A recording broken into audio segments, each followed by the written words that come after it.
Hello friends, welcome to my channel. स्वागत है आपका मेरे चैनल पे। मैं हरप्रीत पटेल बात करूंगा आपसे इस वीडियो में ईवीएस के यानी पर्यावरण अध्ययन के बहुत ही महत्वपूर्ण प्रश्नों की, जो आपके एग्ज़ाम में आ सकते हैं और आपके एग्ज़ाम के लिए बहुत ही महत्वपूर्ण है। तो वीडियो को पूरा देखिएगा। अगर आप चैनल पर नए हैं तो चैनल सब्सक्राइब कर लीजिएगा, बेल आइकन दबा दीजिएगा, जिससे कि आपको नई वीडियोज़ की नोटिफिकेशन समय से मिलते रहे। पिछले वीडियो अगर आपने नहीं देखा तो डिस्क्रिप्शन में आपको प्लेलिस्ट का लिंक दे दिया जाएगा, आप उन प्रश्नों को जरूर देखिएगा। ठीक है, तो शुरू करते हैं आज का अपना वीडियो। पहला प्रश्न है, निम्नलिखित में से सही कथन चुनिए। हाथी गंदले पानी में खेलना पसंद करते हैं क्योंकि इससे इनके शरीर को ठंडक मिलती है। दूसरा कथन है आपका, अधिकांश हाथी दिन में लगभग 10 घंटे आराम करना और सोना पसंद करते हैं। तीसरा आपका कथन है, 3 महीनों के हाथी के बच्चे का वजन जो है वो 200 केजी होता है। चौथा है, अधिकांश बड़े हाथी एक दिन में 100 केजी यानी 1 क्विंटल पत्ते या झाड़ियाँ खा जाते हैं। तो कौन सा कथन सही होगा? दूसरा चौथा, पहला चौथा, या पहला तीसरा चौथा, या पहला और दूसरा? तो देखते हैं कथनों को एक बार फिर से। हाथी गंदले पानी में खेलना पसंद करते हैं क्योंकि इससे इनके शरीर को ठंडक मिलती है। तो आपका पहला ऑप्शन जो है सही होगा। दूसरा आपका कथन है, अधिकांश हाथी दिन में लगभग 10 घंटे आराम करना और सोना पसंद करते हैं। ये आपका गलत होगा, क्योंकि जो हाथी होते हैं वो 10 घंटे नहीं आराम करते हैं, लगभग 3 से 4 घंटे आराम करते हैं। तीसरा कथन है, 3 महीने के हाथी के बच्चे का वजन 200 केजी यानी 2 क्विंटल होता है। ये सही है।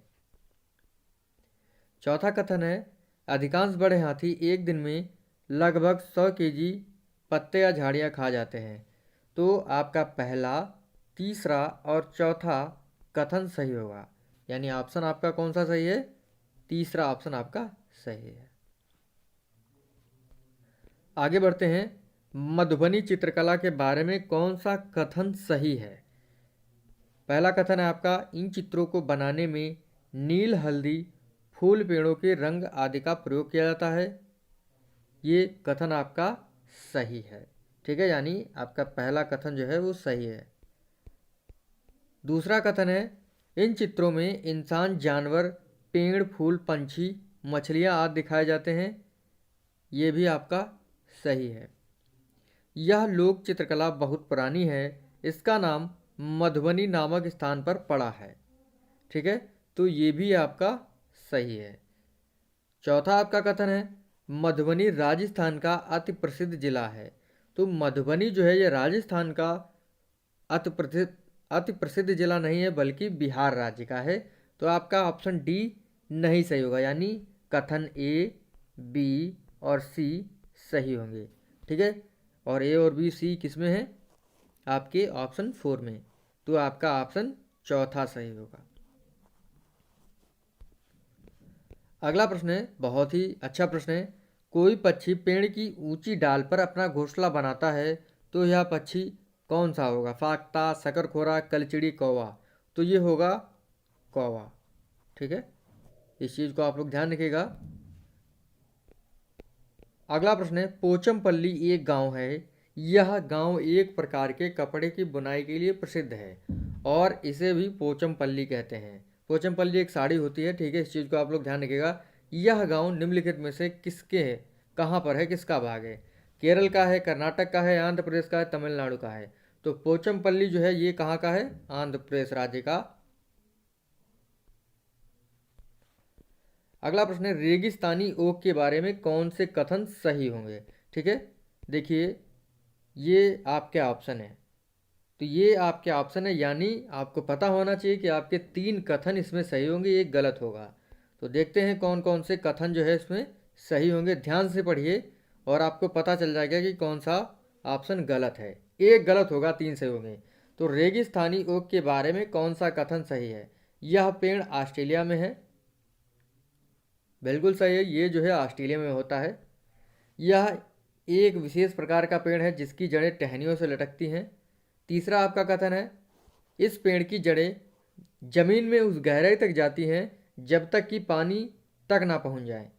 चौथा आपका कथन है, इस पेड़ के तने में पानी जमा होता रहता है और स्थानीय लोग पतले पाइप का उपयोग करके इस पानी को पीते हैं। तो कौन सा कथन जो है आपको गलत लग रहा है? यह पेड़ ऑस्ट्रेलिया में पाया जाता है, ये तो सही है आपका। दूसरा आपका कथन है यह एक विशेष प्रकार का पेड़ है जिसकी जड़ें टहनियों से लटकती हैं, ये हो ही नहीं सकता। तो आपका बी ऑप्शन जो है गलत होगा, यानी ए, सी और डी कथन आपके सही होंगे। ठीक है, यानी इस पेड़ की जड़ें जमीन में उस गहराई तक जाती हैं जब तक कि पानी ना मिल जाए। और डी आपका कथन है इस पेड़ के तने में पानी जमा होता रहता है और स्थानीय लोग पतले पाइप का उपयोग करके इस पानी को पी लेते हैं। तो आपका ए, सी और डी ऑप्शन वाला सही होगा। कौन सा है? तीसरा, ए और सी, डी। ठीक है, अगला बहुत ही अच्छा प्रश्न है। देखिए, अबू धाबी के विषय में कौन से कथन सही होंगे? यानी 3 कथन सही हैं, एक गलत है। ठीक है, तो उसी हिसाब से प्रश्न दिया गया है, अबू धाबी के विषय में कौन सा कथन जो है सही है? या रेगिस्तानी इलाके में है, अबू धाबी में पानी पेट्रोल से महंगा है, यहाँ की स्थानीय भाषा अरबी है, अबू धाबी की मुद्रा को दिनार कहते हैं। तो कौन सा कथन सही होगा और कौन सा गलत होगा, देखते हैं। अबू धाबी जो है या रेगिस्तानी इलाके में है, सही है। अबू धाबी में पानी जो है पेट्रोल से महंगा, सही है। यहाँ की स्थानीय भाषा अरबी है, सही है। अबू धाबी की मुद्रा दिनार कहते हैं, नहीं, दिरहम कहते हैं। इराक की मुद्रा को दिनार कहते हैं। तो आपका ए, बी और सी वाला जो ऑप्शन है वो सही होगा। कौन सा है? पहला। ठीक है, याद रखिएगा। अगला प्रश्न है, कुछ जानवर रात में जगते हैं जिन्हें निशाचर कहते हैं, जैसे उल्लू हो गया आपका। ये जानवर हर चीज को जिन रंगों में देखते हैं वे रंग कौन से होते हैं? बैंगनी, काला और सफेद, हरा और पीला, लाल, संतरी। तो जो निशाचर होते हैं जो रात में जगते हैं वो किसी भी चीज को लाल और सफेद रंग में देखते हैं, ये चीज आपको पता होनी चाहिए। मृत सागर क्या है? ऐसा सागर जिसका पानी जहरीला होता है, ऐसा सागर जो सभी महासागरों व सागरों से ज़्यादा नमकीन है, ऐसा सागर जिसमें ज्वार भाटे बहुत तीव्र गति से आते हैं, ऐसा सागर जिसमें जहाज चलाना खतरनाक होता है। तो मृत सागर ऐसा सागर है जो सभी महासागरों व सागरों से ज़्यादा नमकीन है। अगला प्रश्न है, कक्षा 3 के विद्यार्थियों को भोजन का पाठ पढ़ाते समय अंजलि भोजन संबंधित आदतों में सांस्कृतिक क्षेत्रीय विविधता पर विशेष ध्यान देना चाहती है। नीचे दिए गए अधिगम अवसरों में से किसके द्वारा विद्यार्थियों को वांछित जानकारी दी जा सकती है? विभिन्न क्षेत्रों संस्कृतियों के भोजन को दर्शाने वाला चार्ट का उपयोग और उसकी व्याख्या करना, विभिन्न क्षेत्रों संस्कृतियों के विद्यार्थियों से उनके घरों में खाए जाने वाले भोजन मंगाकर प्रदर्शित करना और सहपाठियों से सूचनाओं को आदान प्रदान करना, पाठ्य पुस्तकों में विभिन्न प्रकार के भोजन के विषय में दी गई जानकारी की और विस्तृत व्याख्या करना, किसी बाहरी भोजन बनाने वाले व्यावसायिक एजेंसी को आग्रह करके विभिन्न क्षेत्रों संस्कृतियों को भोजन का प्रदर्शन कराना। तो भोजन के बारे में जो है भोजन पाठ को पढ़ाने के लिए अंजलि भोजन संबंधित आदतों में सांस्कृतिक क्षेत्रीय विविधता पर विशेष ध्यान देना चाहती है। तो आपका दूसरा ऑप्शन इसमें सही होगा। विभिन्न क्षेत्रों संस्कृतियों के विद्यार्थियों से उनके घरों में खाए जाने वाले भोजन को मंगाकर प्रदर्शित करना और सहपाठियों से सूचनाओं का आदान प्रदान करना। ठीक है, इससे जो है भोजन प्रकरण को वो अच्छे से समझ सकेंगे। आपका सेकंड ऑप्शन इसमें सही होगा। अगला प्रश्न है, कक्षा 5 के विद्यार्थियों को पर्यावरणीय चिंताओं के बारे में पढ़ाते समय प्रदूषण यानी पॉल्यूशन पर जो है अधिक बल देना चाहती है। वांछित उद्देश्य को प्राप्त करने के लिए नीचे दिए गए क्रियाकलापों में से कौन सा सर्वाधिक प्रभावी हो सकता है?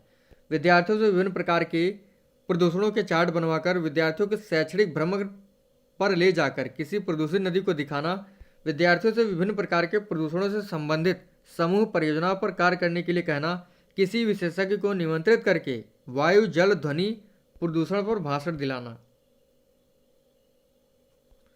तो आपका ऑप्शन इसमें जो है तीसरा सही होगा। विद्यार्थियों से विभिन्न प्रकार के प्रदूषण से संबंधित समूह परियोजनाओं पर कार्य करने के लिए कहना। ठीक है, आपका तीसरा ऑप्शन जो है इसमें सही होगा। अगला प्रश्न है, नेहा कक्षा 5 के ईवीएस विषय में नीचे दी गई मूल्यांकन तकनीकी का प्रयोग करती है। हस्त सिद्ध क्रियाकलापों का मूल्यांकन, ये पहली तकनीकी यूज करती है।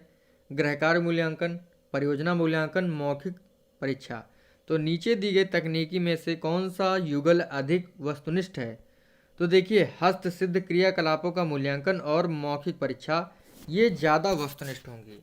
ठीक है। बाकी गृह कार्य मूल्यांकन और परियोजना कार्य मूल्यांकन ये ज़्यादा वस्तुनिष्ठ नहीं होंगे, ठीक है। तो आपका ऑप्शन दूसरा सही होगा, पहला और चौथा, ठीक है। तो ध्यान रखिएगा आप लोग, क्योंकि गृह कार्य मूल्यांकन और परियोजना मूल्यांकन ऐसी चीज़ है, मान लीजिए कुछ ऐसे स्टूडेंट्स होते हैं जिनको टीचर्स जो है लाइक करते हैं, और कुछ ऐसे स्टूडेंट होते हैं जिनको लाइक नहीं करते हैं, मतलब वो अच्छा कार्य नहीं करते हैं तो थोड़ा सा नज़रों में वो उनको कम आंका जाता है। तो बाई चांस जो कम पढ़ने वाले अच्छे हैं, अगर उन्होंने अच्छा गृह कार्य किया होगा तब भी जो है टीचर उनको अच्छा काम, मतलब अच्छा कार्य नहीं कहेगा या अच्छे अंक नहीं देगा। लेकिन जो चाहते हैं और वो अच्छे से गृह कार्य करके नहीं लाए तब भी वो उसको अच्छे अंक देंगे। तो इसीलिए कह सकते हैं गृह कार्य मूल्यांकन और परियोजना कार्य मूल्यांकन जो है वो अधिक वस्तुनिष्ठ नहीं है। अगला है, ईवीएस में किसी अच्छे गृह कार्य को मुख्यतः किस पर केंद्रित होना चाहिए? पुनरावृत्ति और प्रबलीकरण? नहीं। Mastery learning? नहीं। विस्तारित अधिगम के लिए चुनौतियां और उत्तेजना? यही होना चाहिए। समय का सदुपयोग? ये भी नहीं, ठीक है। तो आपका तीसरा ऑप्शन जो है इसमें सही होगा। अगला प्रश्न है, शालिनी ने कक्षा 4 के विद्यार्थियों को विज्ञान केंद्र दिखाने के लिए शैक्षणिक भ्रमण की योजना बनाई। नीचे दिया गया कौन सा सामान्य निर्देश इस भ्रमण के लिए अप्रासंगिक है? यानी थोड़ा सा अटपटा लगेगा आपको, पढ़ने में तो समझ में आ जाएगा कि अगर आप विज्ञान केंद्र टहलने जा रहे हैं तो आपके लिए क्या चीज़ सही है, क्या चीज़ गलत लग रही है आपको। प्रदर्शन के समय अपनी शंकाओं के विषय में पूछना बिल्कुल सही होगा। अपना दिन भर का पूरा बस्ता लेकर जाना, बिना मुझे सूचित किए कहीं ना जाना, अपने साथ पेन और नोट पैड ले जाना। तो अपना दिन भर का पूरा बस्ता लेकर जाना ये थोड़ा अटपटा लग रहा है, क्योंकि आप टहलने जा रहे हैं, किताबें लाद के तो नहीं ले जाएंगे। तो आपका दूसरा ऑप्शन जो है गलत होगा, बाकी सही है, ठीक है। जैसे भ्रमण पर करने जाते हैं तो बच्चों के अंदर क्यूरियोसिटी रहती है कि पूछते हैं कि ये क्या है, कोई नई चीज़ देखते हैं तो उनके अंदर शंका होती है, तो पूछेंगे ज़रूर ही, ठीक है। बाकी दूसरा वाला तो गलत है, बिना पूछे मुझे सूचित किए कहीं नहीं जाना, क्योंकि स्टूडेंट्स काफ़ी होते हैं, अगर इधर उधर चले जाएंगे तो वो दिक्कत हो जाएगी उनको और टीचर्स को भी। तो बिना पूछकर कहीं नहीं जाना चाहिए।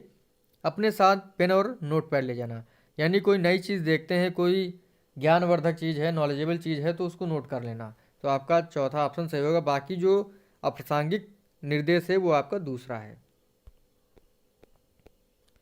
प्राथमिक स्तर की अच्छी ईवीएस पाठ्यचर्या में होना चाहिए क्या? पाठ के अंत में अधिक अभ्यास प्रश्न सम्मिलित करना चाहिए? नहीं। अपने आसपास को खोजने के अवसर प्रदान करना, संकल्पनाओं की विस्तृत व्याख्या पर अधिक एकाग्रता, पदों की यथार्थता की परिभाषा पर अधिक बल देना। तो आपका ऑप्शन दूसरा सही होगा, अपनी आसपास को खोजने के अवसर प्रदान करना, ठीक है। अगला प्रश्न है, अंतिम प्रश्न हमारे इस वीडियो का, प्राथमिक स्तर की ईवीएस पाठ्य पुस्तकों में कविताएं और कहानियां सम्मिलित करने का कारण क्या है? विद्यार्थियों में साहित्यिक रुचि विकसित करना, विषय के अधिगम में आमोद प्रमोद प्रदान करना, मूल संकल्पनाओं के अधिगम में वृद्धि करना, विषय वस्तु को प्रस्तुत करने की नित्यचर्या और एकरसता में परिवर्तन। तो आपका तीसरा ऑप्शन होगा, मूल संकल्पनाओं के अधिगम में वृद्धि करना, ठीक है। तीसरा ऑप्शन आपका सही होगा। तो इस प्रकार से आज के हमारे 15 महत्वपूर्ण प्रश्न यहीं पर समाप्त होते हैं। देखिए, ये ऐसे प्रश्न हैं जो आपको एग्जाम में मिल सकते हैं, क्योंकि जो सीटेट का पेपर जो व्यक्ति सेट करता है वो रिपीट नहीं करता है प्रश्नों को, लेकिन कह सकते हैं मिले जुले प्रश्न जो है आते रहते हैं। बाकी ईवीएस का जो कोर्स है वो इतना बड़ा नहीं है, कह सकते हैं सीटेट में, अगर आप थोड़ा सा अच्छे से पढ़ लेंगे तो कवर हो जाएगा। तो मिलते हैं आपसे अगले वीडियो में। Thank you friends.